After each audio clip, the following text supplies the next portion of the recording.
Hey everyone, welcome to a playoff post-game edition of Spits and Suds. I'm Gavin Spittle of 1053. The Fan. Stars dropped to 0-8 in game one situations. As they dropped to the Avs by the score of 5-1, a lot closer than the score appears if you're listening to this podcast and you think to yourself and you didn't get to watch the game.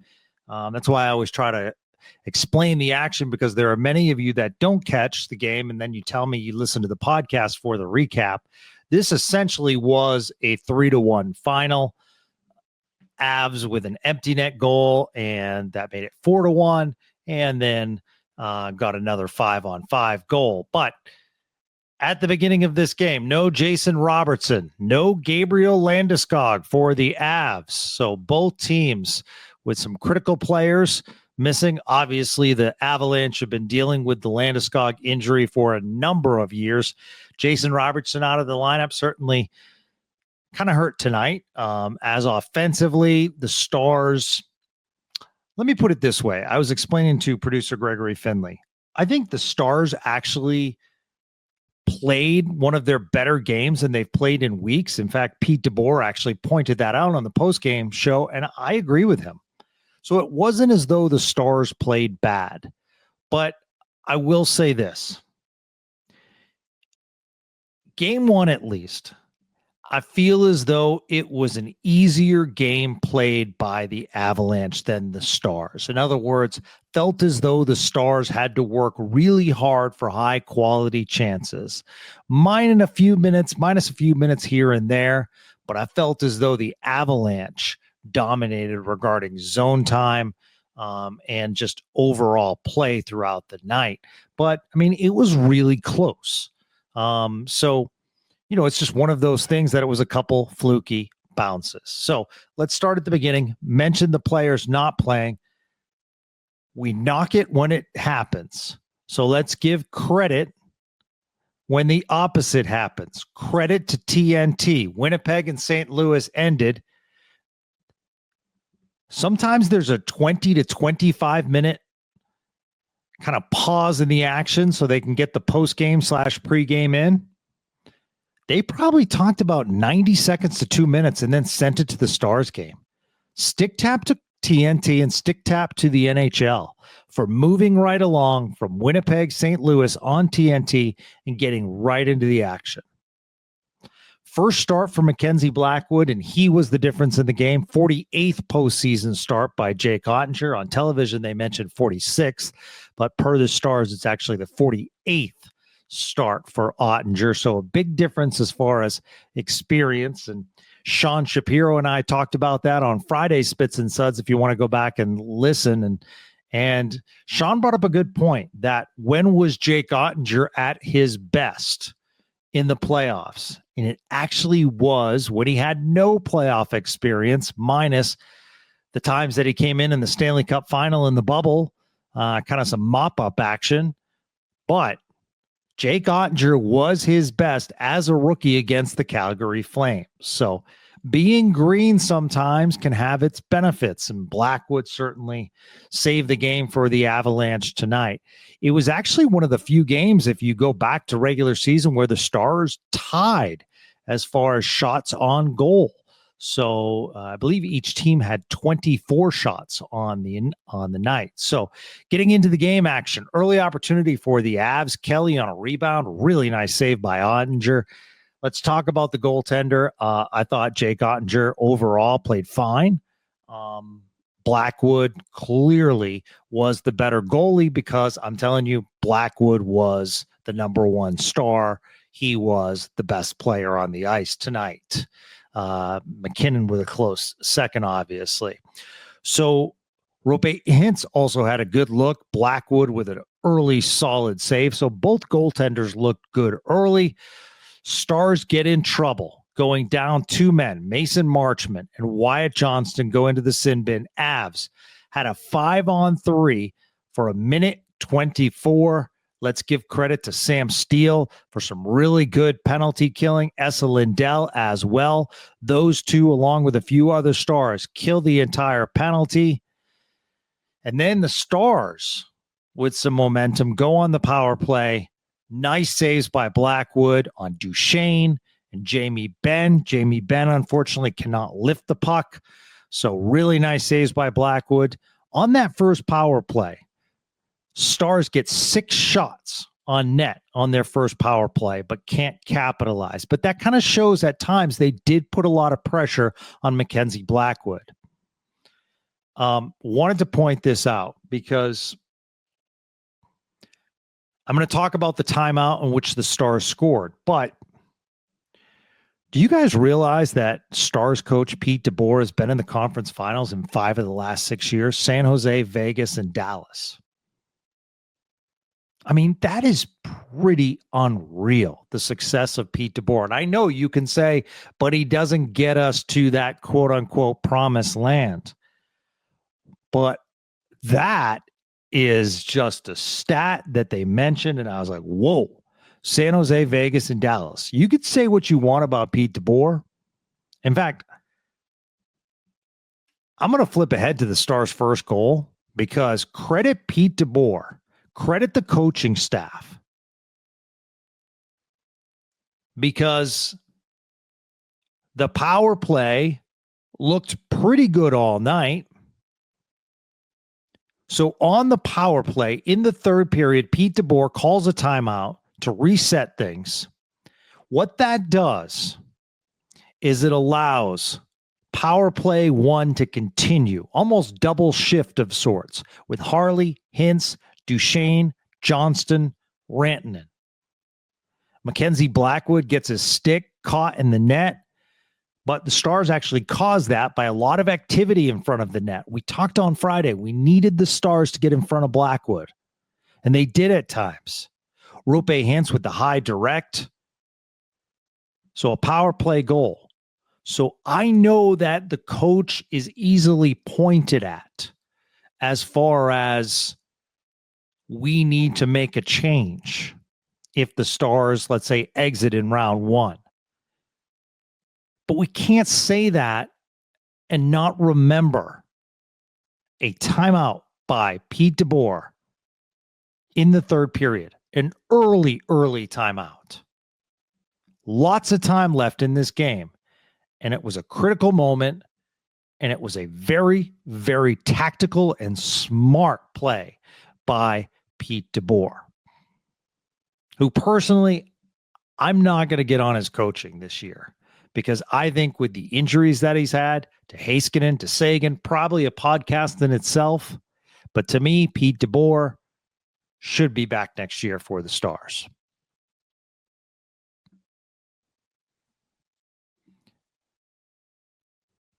So Arturi Lehkonen in the second period with probably the weirdest goal of the year. He shoots, and on his follow-up, he's twisted up with Maverick Bourque. Maverick Bourque with solid defense on that play. He unintentionally kicks it as he's falling down, goes up in the air, past Ottinger. They reviewed it, 1-0 Avs. And then toward the end of the second period, 4:40 to be exact, Roope Hintz clips Nathan MacKinnon. MacKinnon bleeding from the zone. You have to be in control of your stick at all times. It happens in hockey, though.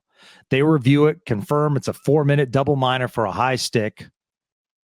MacKinnon drew the penalty. MacKinnon scores the goal. Another kind of fluky goal, similar to like a changeup in baseball, where the shot looks hard, but then isn't that hard and kind of knuckled its way past Ottinger, deflects off of Ilya Lyubushkin. Anytime a puck deflects, can't really blame the goaltender on that. So it's 2-0. And prior to being 2-0,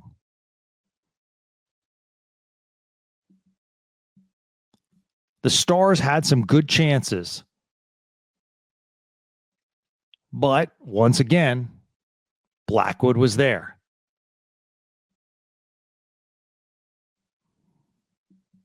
Right after the Stars made it 2-1 with that power play in the third period, momentum pressure, it was happening. Great scoring opportunity. Mason Marchment denied by Blackwood. I mean, that goal was going in, and it was like the puck had one side of the Velcro and Blackwood's armpit had the other. How did that puck not go underneath the arm? Terrific save by Blackwood. And then a very short time later, the Stars, after actually playing pretty good defense throughout the night, a lot of firepower on this Avs team, led up to kind of fluky goals. This one happens after a breakout from the Avs zone. This is against the third D pairing, Bichel, Petrovic, and it happens on Petrovic's side. Logan O'Connor uses his speed on the rush. All three Stars forwards, to put it in perspective, were deep in the Avs zone. And one thing the Stars really need to work on is preventing the Avs to have such quick clears. Because this is a perfect example where the Avs, very similar to what Winnipeg did against the Stars. It's almost like there's a book out. If you can, turn quick and go against this Dallas Stars team. So three forwards deep in the Avs zone. That allows the breakout. So O'Connell throws a pass over to Manson. Manson, the veteran, sees Devin Taves joining the rush. It was a defenseman to defenseman's pass. No one picks up Devin Taves. He goes basically through the middle. Great pass by Manson. Coverage mistake. Leaves Taves wide open on the doorstep for the deflection. Nothing Ottinger could do. 3-1 at that point. Avs make it 4-1 on the empty net goal. Would have been a penalty on that play anyway. And then the Avs put it away with another goal. Probably the game was out of reach at that point anyway, and that's your final 5-1. So, did the Stars probably play their best game in weeks? Yeah, I think so. But now you're playing an opponent that many think can go to the Stanley Cup final, just like you were at one point during the season. And kind of the issue is, like I said, it just felt as though the Avs made it look easier than the Stars did. But it's just one game. The track record clearly shows that the Stars come back from these game one deficits. So let's see what happens. Game 2 on Monday. All right, let's get to your tweets. We got a lot of them. Thank you so much. Really appreciate it. Trevor Harris at @THarris_18 says, hey Gavin, just pop one of your Frosties to change the mojo. What were your thoughts on the Avs goal that had a kicking motion, but it wasn't called, in the first penalty on Mason Marchment? Keep it up. I did think that was a penalty on Mason Marchment. The stick was in between the feet. I thought it did trip him up. Even if it did miss, it clearly looked like a trip. So I had it as that. I thought it was a legit penalty.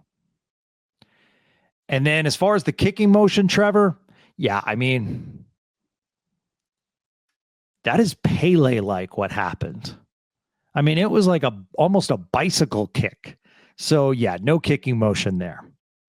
I mean, remember, it's not just a kicking motion. It really needs to be an intentional kicking motion. And that was not intentional. And the replay clearly showed that. Just fluky. And how does a kick find its way over Ottinger's shoulder? I mean, just the perfect arch.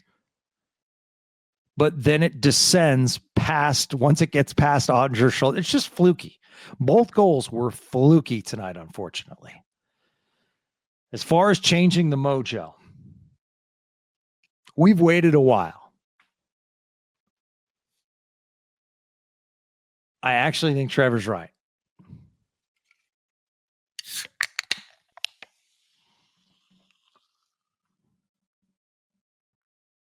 If you're celebrating the Easter holiday, pop a Frosty along with me.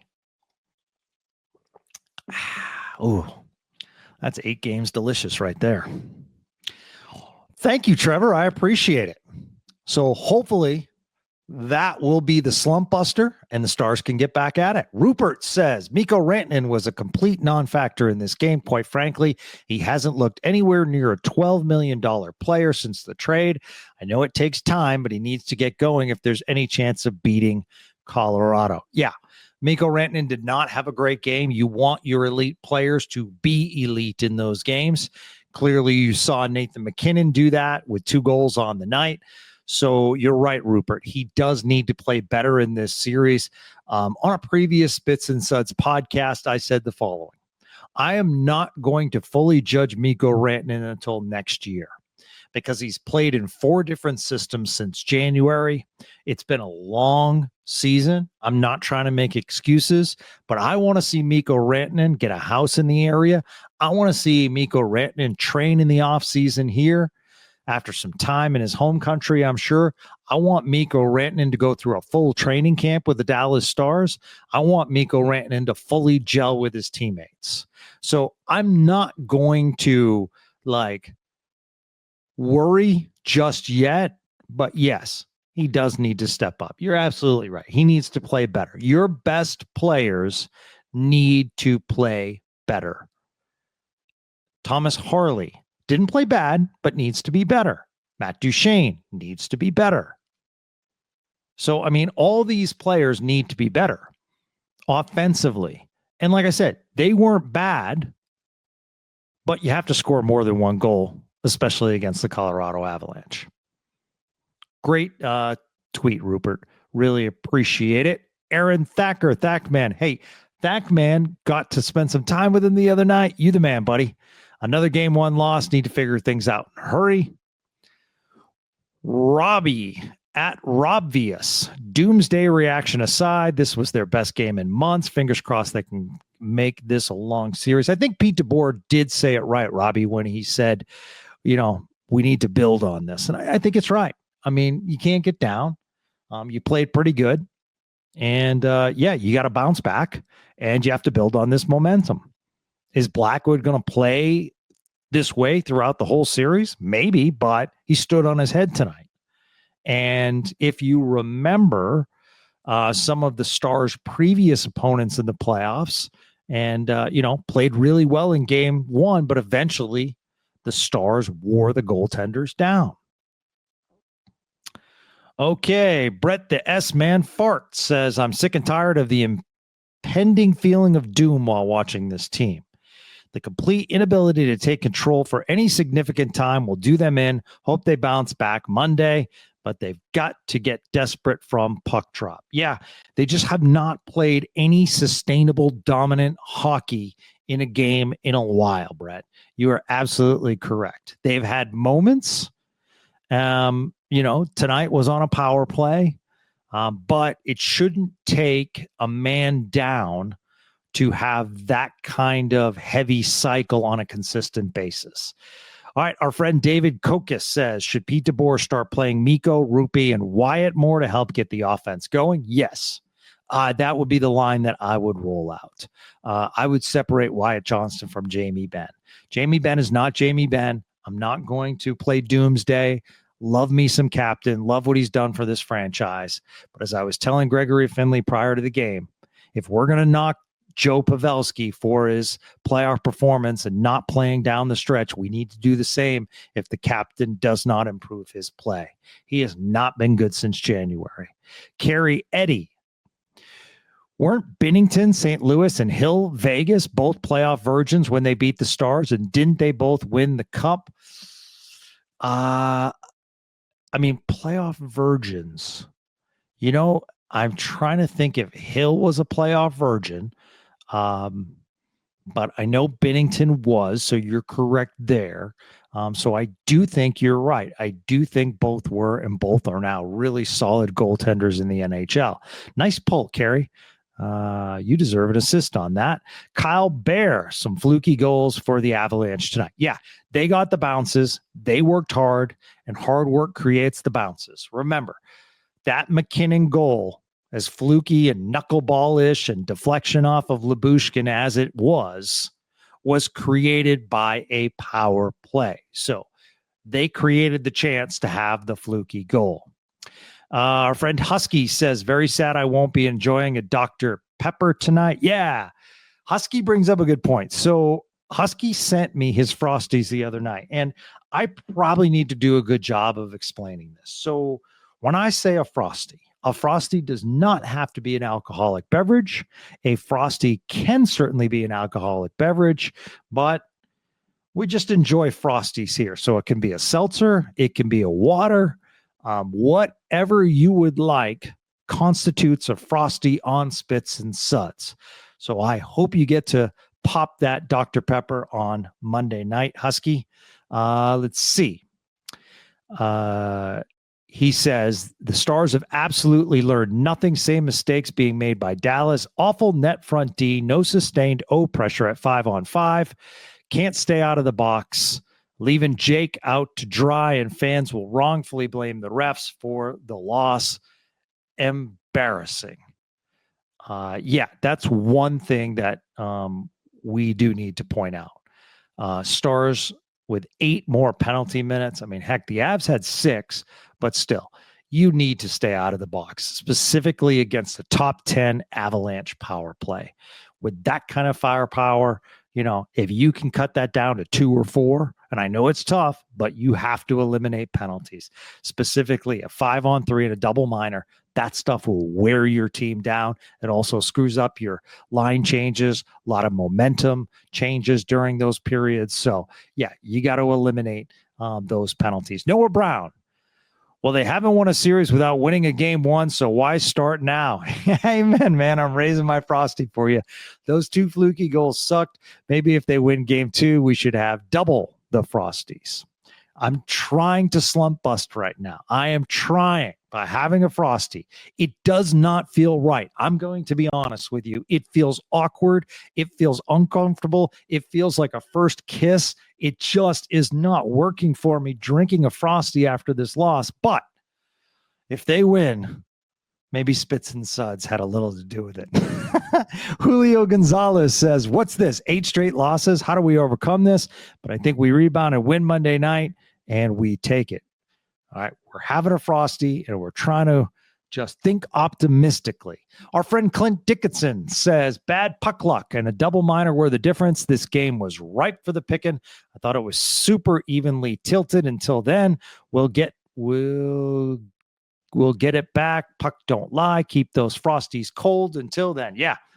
And please send me pictures like Husky did of your Frosties, your beverage of choice. It can be a Dr. Pepper. It can be a water. Like I said, it can be anything. We just enjoy this while we're having a nice cold one. All right. Thanks, Clint. Simon Cave, what visible Avs weaknesses can we exploit in addition to us getting some good bounces? Well, one thing that we do have to talk about is this is a much different Avalanche team. And you have to go to the depth. They are a better goaltending team, and they fixed that during the season. They weren't good to start the year, and they fixed it. So they're better goaltending. They are better defensively than they have been. That is a tight Avalanche system at times when it's working. And most importantly, they are so much better up the middle with the acquisitions of Nelson and the acquisition of Charlie Coyle, a veteran who's playing third line right now. That's a veteran up the middle in center. They're just better as far as team defense. So weaknesses, I personally feel as though you should go after their defense a little bit more. Use your, Not the fastest minus Makar. Manson's up there in years. Taves is not the fastest skater. Good skater, but not the fastest skater. I think you can exploit this Avs defense specifically in their zone. They have vets, tire them out. That would be my advice. But don't get in a track meet with them. And that's something the Stars don't necessarily do, use physicality. So they kind of have to change their makeup to do that. All right. They were out hit tonight, by the way, and this is a deceiving stat. Probably shouldn't read it, but they were out hit 30-18 tonight, just to put it in perspective. Let's see. Our man Christopher DeHardy says the following: drink the Frosty to forget the game. Anyway, I am. Thank you. That was painful. Not much else to say. It stung, but don't we all think that the Stars actually played much better? All right. J Lux 007. Jeffrey says, yes, the losing streak continues, but honestly, the best game they've played in a while. Unlucky bounces. Blackwood was amazing. Need to see more passion and intensity. Let's go Stars, not losing faith. Yes. I agree with you, Jeffrey. Steven at Steady Rhythms. Differences were finishing and penalties. Not sure if you feel good going into game 2, knowing it was close, score not indicative, or worried that you're not going to be able to compete that hard again or harder. Still got 2 more games to reasonably make this a series. Absolutely. Tie it up at 1 heading to Colorado. And even if you don't, the Stars were down 0-2 last year and they won. So it's okay. Otis Campbell, tonight was every Stars fan's biggest nightmare. I just don't think that way. I was watching the game and I felt as though they had some good moments. I thought Blackwood was the story of this game. And I thought that the Avs capitalized on their opportunities, whereas the Stars didn't. Belfour's Billions. While it's true that didn't look like a 5-1 game, it was still a 5-1 game. Stars really lack speed and that extra playoff desperation. What's the point where you wish Ben luck in his future endeavors? He looks so slow and outpaced. I don't know why, but it's uncomfortable for me to talk about Jamie Benn because it's been such a good career. But yeah, has to be better. I mean, the reality is he's an all-time Dallas Star. We know that. But we did get on Joe Pavelski, as mentioned, when he really struggled. And Jamie Benn is struggling right now. He does look like he doesn't have that burst. He's just not hitting like he once did. So he's been struggling. He's been struggling to me since January. So the problem as far as future endeavors is the following. Jim Nill has said the quote, as long as I'm here, Jamie Benn is here. And maybe, that was prior to January. Maybe they sit down with Jamie and get the vet minimum possible. Maybe Jamie wants to go elsewhere to get more money and to go for the cup. But with his brother part of the organization, with his family now here, I think Jamie Benn wants to stay.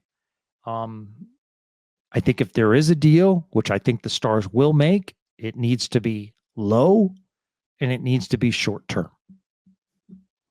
Let's see how a year does. And Jamie Benn might not agree to that, but as of right now, I might go 1 year, $2.5 million. And that's probably low. Sam Green says, took 2 lucky bounces for the Avs to beat us. Sure, we came apart late, but the doom and gloom isn't so doom and gloom. We just need a little more fortune. We don't win game 1. We just feel them out. We'll get there. AAC was buzzing tonight. Oh, great point, Sam. If you were at the game tonight, stick tap to you. That barn was terrific. Those fans were into it.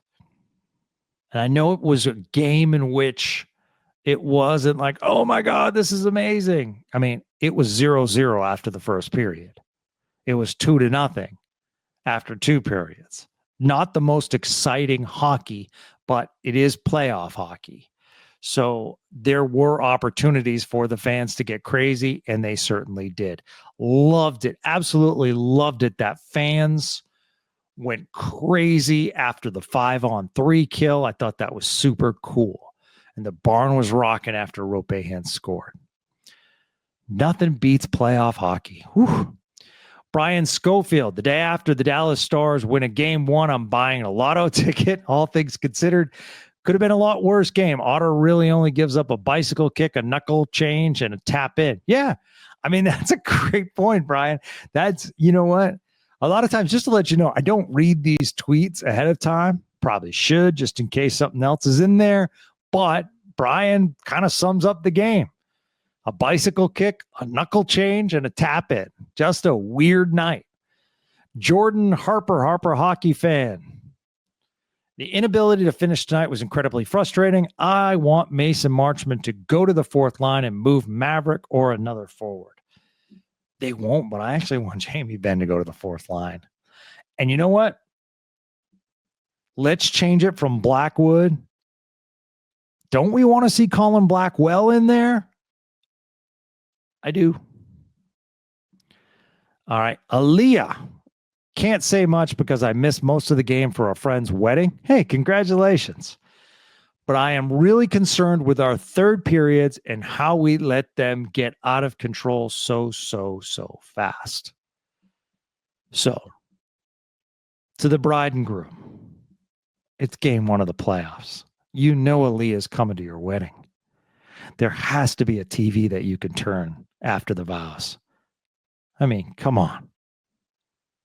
Give my girl Aaliyah what she needs so she could be on the dance floor ripping it up, right? And then at the same time, keeping that watchful eye over to the Stars game.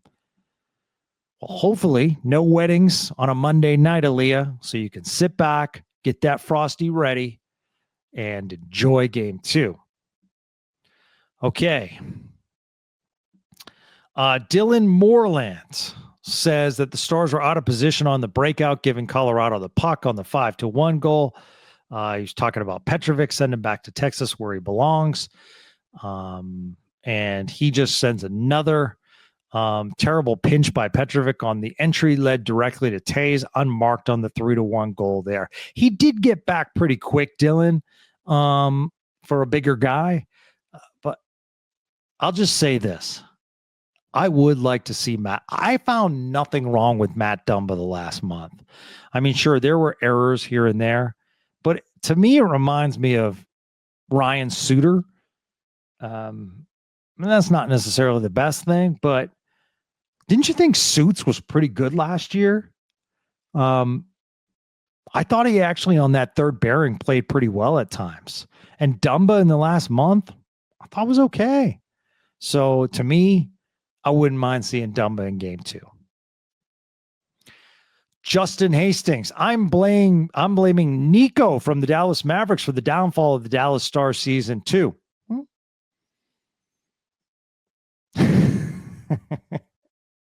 I can't blame you.